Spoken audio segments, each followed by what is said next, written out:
ملیر میمن گوٹ میں مبینہ طور پر سڑک بند کر کے شکار کھیلنے والے کی ویڈیو بنانے والے ناظم جوکیو کے قتل کیس کی تحقیقات کے لیے 8 رکنی جوائنٹ انویسٹیگیشن ٹیم بنا دی گئی۔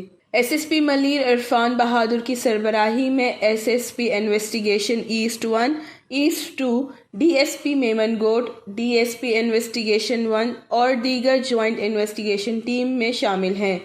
ٹیم روزانہ کی بنیاد پر کیس سے متعلق پیش رفت سے آگاہ کرے گی۔